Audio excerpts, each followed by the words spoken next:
সে একটি গাধা ছিল। সেই গাধাটিকে ভীষণ আদর যত্ন করত।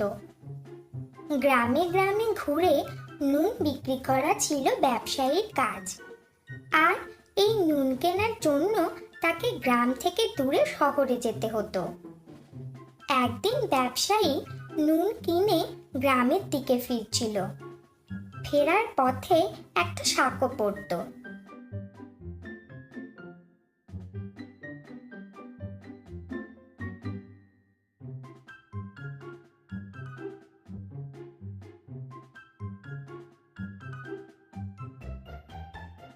নুন ভর্তি বস্তা নিয়ে সাঁকো পার করার সময় গাধা টাল সামলাতে না পেরে জলে পড়ে গেল।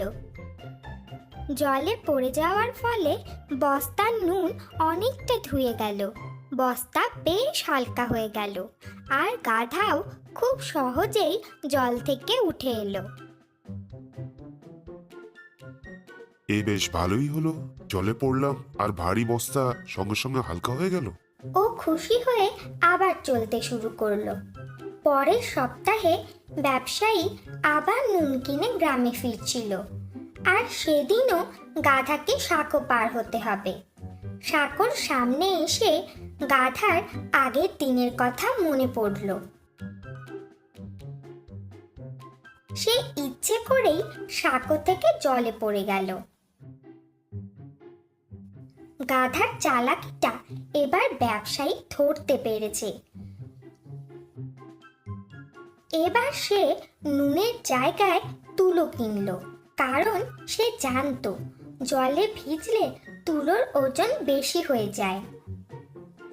তুলোর বস্তা নিয়ে মহা আনন্দে গাধা চলতে লাগলো। সাঁকো পার করার সময় গাধা এবারও জলে পড়ে গেল, কিন্তু এবার সে কিছুতেই উঠতে পারল না।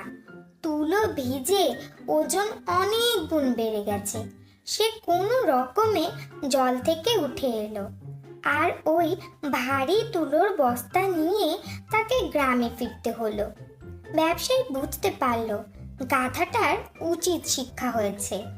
তারপর থেকে গাধা আর কখনো এই ভুল করতো না। একই কৌশল সর্বত্র খাটে না।